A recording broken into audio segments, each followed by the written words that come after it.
Welcome to another edition of Ask Isaiah. It's your host Isaiah Rhodes, and on today's episode, we have to deal with the unfortunate news of Kyrie Irving being sidelined for not only the rest of the regular season but all of the postseason.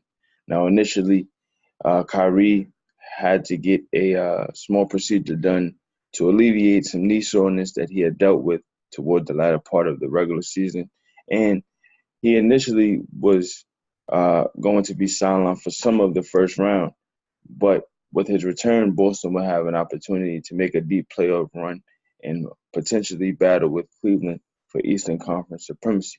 Unfortunately, with this particular injury, they had to shut him down for the rest of the season because he ended up getting an infection in his knee. And when they went in to remove a tension wire that was placed in his knee after the initial kneecap injury that he suffered in 2015 against the Warriors, they did pose some problems in terms of the recovery time.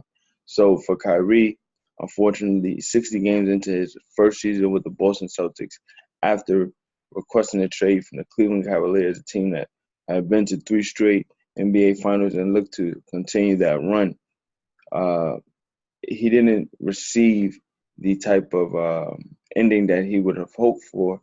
But a player of his caliber in it, and at such a young age, he still hopefully has many years ahead of him. So Boston has to prepare for their future. It just seems like they've been snake bit from the first game of the season. When you go back to 5 minutes in against Cleveland Cavaliers, Gordon Hayward, their big free agent signing in 2017, ended up breaking his leg, and that kind of changed the trajectory of the season. But considering how Danny Ainge built the team with young Jaylen Brown and Jason Tatum, their rookie out of Duke, you have Marcus Smart, Terry Rozier, and a myriad of other players contributing to a great Brad Stevens coach team, and you add Kyrie with a chip on his shoulder looking to, prove that he can carry a team on his own. Boston went on an exceptional run this year, including a 16-game winning streak that really put them in position to be number one in the East for the majority of the year. But when you deal with the type of injuries that they've dealt with, not only to Kyrie and Gordon Hayward, but to Marcus Smart as well, you have to kind of go through some dry spells in terms of winning, trying to, manipulate the season to your will to a certain degree. And they figured out how to beat some huge playoff contenders like the Portland Trail Blazers and the Oklahoma City Thunder and many others. And they battled with the Houston Rockets and Golden State throughout the entire year. So, Boston for all of their effort should be proud of their season up until this point. With this Kyrie Irving injury, it's gonna challenge these young players that I mentioned, the Jason Tatum's and the uh, and the Jaylen Browns and so many others to you know play out play out of their minds and really put them in position to try to just compete at a high level, specifically against the Milwaukee Bucks, Toronto Raptors, and Washington Wizards. Cleveland is the prohibited favorite now that this injury happened to Kyrie, and all of these other teams in the field will have to try to make their best run. For Boston, I think Brad Stevens should be considered coach of the year, as I mentioned, with all of the injuries he had to deal with. A young team with potentially a 55-win season to deal with that and to overcome that, I think he should be respected and recognized for that. For Cleveland, they seem to be hitting their stride at the right time. They've won 9 out of 10. They've dealt with some issues in terms of with Ty Lue and dealing with stress. He's returned back to the bench. They defeated the Washington Wizards coming back from a 17-point deficit in the fourth quarter. LeBron James seems to be ratcheting up his performances as we go to the Eastern Conference playoffs. And right now they're in the third seed. They're half game ahead of the Philadelphia 76ers. And they play the 76ers 2 games from now. So that should be a huge, huge opportunity for both Philadelphia and Cleveland to try to put a stamp on the Eastern Conference playoffs. Right now, the number one seed is the Toronto Raptors. Now they're the number one overall seed in the East, But here's my thing. They still have to prove to themselves that they can get over the LeBron James hump. They got defeated in 2016 in the six-game series, but it wasn't as close as the series might, lend itself to be. And then last year they got swept in the second round. So they have to prove to themselves that they can get over the LeBron James hump. And not just the LeBron James hump, but just performing better overall in the playoffs. Too many times, as great as Toronto is and as exciting as their home court advantage may be, even if they get home court advantage, a lot of times they lose home court advantage early to teams that they should be favored against. So for me, I want to see how they can perform in a playoff setting, high pressure.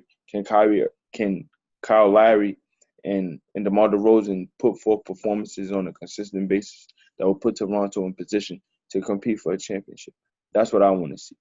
Now, in the West, you have to just concede that Houston has been the best regular season team this season. I say regular season because I want to see James Harden and Chris Paul put forth a similar effort in terms of how they perform at high levels and high leverage moments. As great as Chris Paul is, they consider him the point guard, all around polished and just a great basketball IQ. There's been times, specifically in his recent years with the Clippers, that as great as he's been, he's come up short. And James Harden has a history of falling short when it comes to the playoffs. But when you put the chip on his shoulder that he had to try to be MVP, and Chris Paul with the chip on his shoulder to try to, salvage a great career, but with lack of postseason success, he has a point to prove. And the same can be said for Mike D'Antoni. As great of an offensive genius as he is as a coach, he's never been respected in the playoffs because his teams, as great as they are and as innovative as they've been, when it gets to the playoffs and when it gets more constricted and more restricted and more of a knockdown, drag out type of game, his teams don't perform the best. So he has a point to prove. So I think for Houston, they have to put themselves in position to dominate early in these playoff rounds. They're going to be a number one seed. More than likely, they're going to battle the bracketed bunch that we see at the bottom of the Western Conference. You have Denver, you have San Antonio, you have OKC, you have Minnesota. All of these teams are. Oh, and I can't forget the New Orleans Pelicans, who have dealt with injuries as well to DeMarcus Cousins. So all of those teams are battling for seeds between 4 and 8. And we can't forget the Clippers, who have an outside chance to make the playoffs. So these teams out west are really trying to position themselves so they don't have to play Houston or Golden State. More than likely, you'll see with the defeat to Minnesota last night, Denver is trying to sneak in there. Right now, they're tied with Minnesota in the loss column. So they're trying to position themselves to sneak in. They're just outside. New Orleans is in the 8th seed. So depending on the matchup, it's going to be exciting in terms of the Western Conference. The East is in flux right now with this Kyrie Irving injury, and it's so unfortunate because with the trades that were made in the offseason, specifically with Chris Paul going to Houston, Paul George going to OKC, Carmelo Anthony going to OKC, Kyrie Irving going to Boston, everything was placed in position to try to knock off LeBron James and Golden State.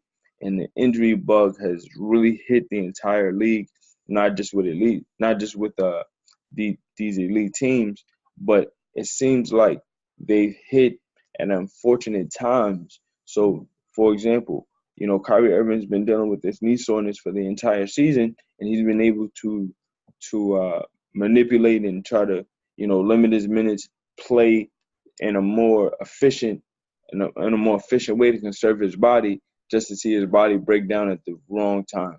So when you deal with these things, that's why they always say it's very difficult to win a championship, because you have to have a great team, but you also have to have luck on your side as well. So we just, as basketball fans and purists, we want to see the best of the best play each other. And unfortunately, with these injuries, we're gonna be slighted to a certain degree. But with these playoff races coming down the stretch, is we're going to see great basketball night in and night out, just like we saw last night with Cleveland coming back from a 17-point deficit. We saw Denver go toe-to-toe with Minnesota in an exceptional game. Denver was able to pull it out with Nikola Jokic and Devin Harris putting on a great performance for Denver in a high-pressure situation. You had Jamal Murray and Will Barton coming up big to steal that game. So we're going to see some great games down the stretch to really put themselves teams to put themselves in position to get in the playoffs and try to make a playoff run and try to knock off the Cleveland Cavaliers and the Golden State Warriors. So this is Ask Isaiah. Best wishes to Kyrie Irving in his recovery, and we'll have many more episodes coming down the stretch for these NBA playoff runs. We'll be back.